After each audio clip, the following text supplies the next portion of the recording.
Assalamualaikum Sobat Izza Muslim yang berbahagia. Nabi Zakaria alaihi salam adalah salah satu Nabi Allah yang menerima ujian berat. Beliau diuji oleh Allah Subhanahu wa Ta'ala dengan lama tidak memiliki seorang putra sampai usianya menginjak masa tua, karena istrinya merupakan seorang wanita yang mandul. Meskipun istrinya adalah seorang yang mandul dan tidak akan memiliki anak secara medis, Nabi Zakaria alaihissalam tetap istiqomah berharap dan berdoa kepada Allah Subhanahu wa Ta'ala agar diberikan keturunan. Beliau merasa khawatir bila tak ada pengganti setelahnya, karena anak-anak pamannya akan merebut kedudukannya dan mengganti ajaran agama yang ia sudah ajarkan kepada umatnya. Mereka adalah keturunan yang sering membuat onar dan perpecahan.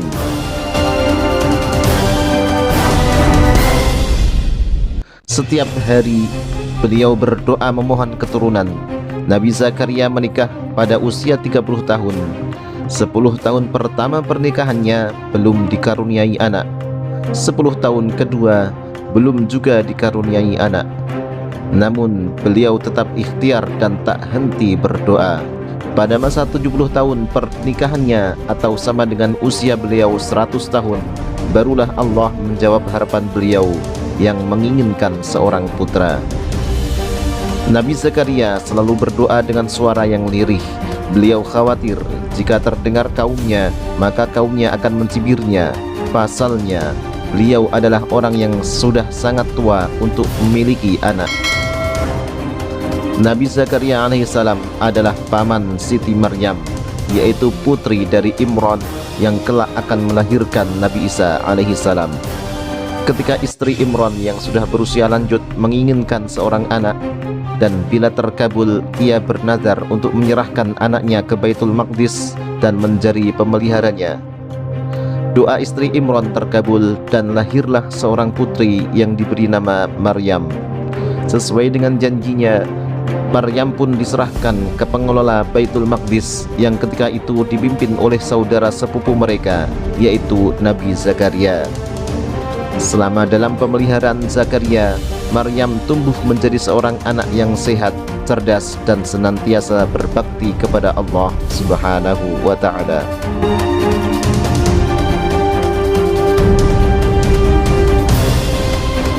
Suatu ketika, Nabi Zakaria alaihissalam masuk ke dalam mihrab Siti Maryam, satu ruangan khusus yang dibuat oleh Nabi Zakaria dan menjadi tempat tinggal Siti Maryam.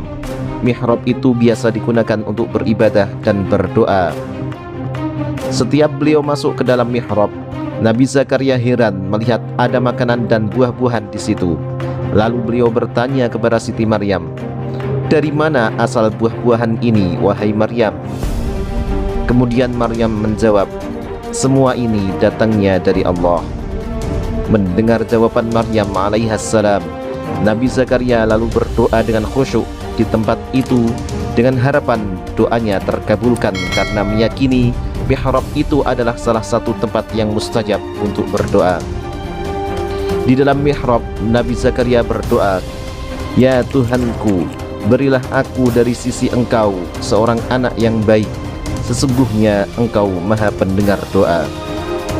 Doa lain yang dipanjatkan Nabi Zakaria dalam memohon keturunan berbunyi, "Ya Tuhanku, janganlah Engkau biarkan aku hidup seorang diri tanpa keturunan, dan Engkaulah ahli waris yang terbaik." Kedua doa Nabi Zakaria ini bisa dibaca bagi orang-orang yang belum diberikan keturunan oleh Allah Subhanahu wa Ta'ala. Tak lama setelah beliau berdoa, datanglah kabar gembira kepada Nabi Zakaria dari Allah Subhanahu wa Ta'ala melalui malaikat Jibril sebagai jawaban dari doanya selama ini. Kemudian malaikat memanggilnya ketika dia berdiri melaksanakan sholat di mihrab.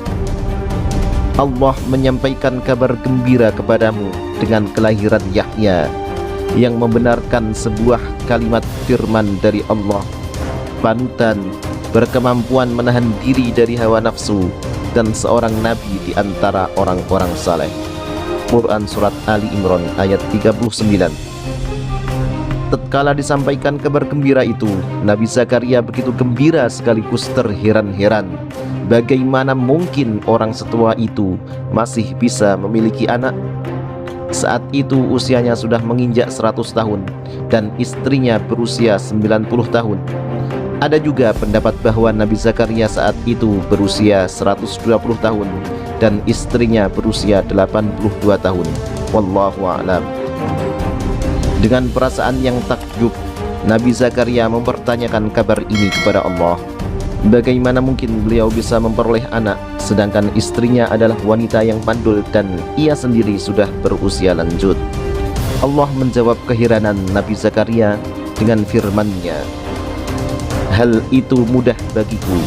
Sesungguhnya engkau telah aku ciptakan sebelum itu, padahal pada waktu itu engkau belum berwujud sama sekali." Quran Surat Maryam ayat 9. Bukannya Nabi Zakaria tidak percaya kepada Allah, namun agar lebih menenteramkan hatinya, beliau pun meminta tanda-tanda kepada Allah perihal kehamilan istrinya. Dijawab oleh Allah, "Tanda bagimu ialah bahwa engkau tidak dapat berbicara dengan manusia selama 3 malam, padahal kamu sehat." Quran Surat Maryam ayat 10. Maka saat itu keanehan terjadi pada lisan Nabi Zakaria.